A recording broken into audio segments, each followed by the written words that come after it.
Movie టెక్నికల్‌గా, story పరంగా, acting పరంగా, మ్యూజిక్ పరంగా బావుంది. కొన్ని అన్నెసెసరీ థింగ్స్ ఉన్నాయి.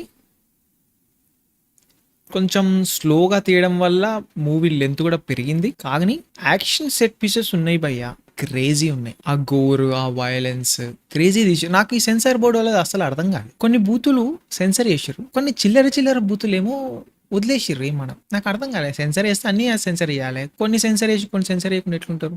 సరే పోనీ స్టోరీలోకి వస్తే, హీరో బ్యాక్ స్టోరీ చూపిస్తారు ఈ సినిమా. అది ఏంది, ఎందుకు హీరోయిన్లా జాయిన్ అయ్యిండు, ఎందుకు పాకిస్తాన్ పోయిండు, ఏం కథ, ఎట్లా చేసిర్రు, అదంతా చూపిస్తారు.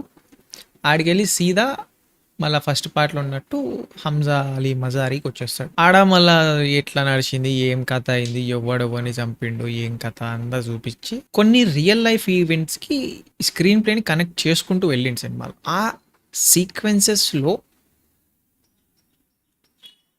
ఆదిత్యదార్ తెలివిగా include చేసేసిండు.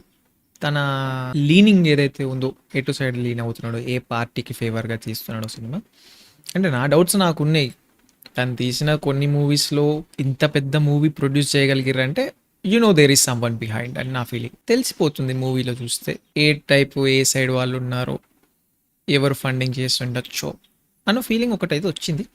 But irrespective of that I still like the movie. Movie బాగుంది. ఆ కొన్ని సీన్స్ నా నా ప్రిఫరెన్సెస్ కాదు కాబట్టి నాకు అంతగా ఎక్కలేదు. అది ఆయన మూవీ, ఆయన ఏమైనా పెట్టుకుంటాడు, it's up to him.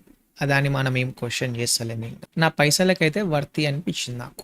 Music గురించి వస్తే, మ్యూజిక్ బాగా యూటిలైజ్ చేసుకున్నారు. నాకైతే యానిమల్ గ్లింప్సెస్ కనిపించినాయి.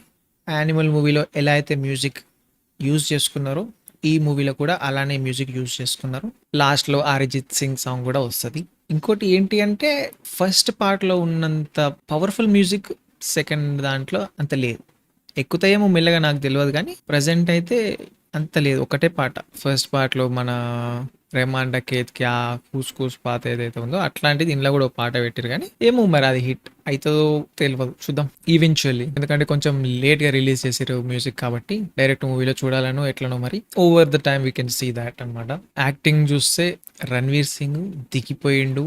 అంతకుముందు కూడా చెప్పిన, ఈ completely embodied himself and I should appreciate him. తన యంగర్ వర్జన్ కి లీన్ అయ్యిండు, యంగ్ గా కనిపిస్తుండు. అండ్ ఓల్డర్ వర్జన్ కి బల్క్ అయ్యిండు.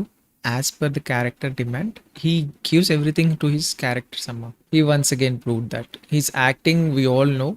చూసిన ముందే ఈ సినిమాలో అయితే ఇంకా ఇచ్చి పడేసిండు, చింపేసిండు సింపుల్ గా. ఆయనతో పాటు ఇంకా మిగతా యాక్టర్స్ అందరు మంచిగా చేసిరు. ఈ సినిమాతోని అర్జున్ రాంపాల్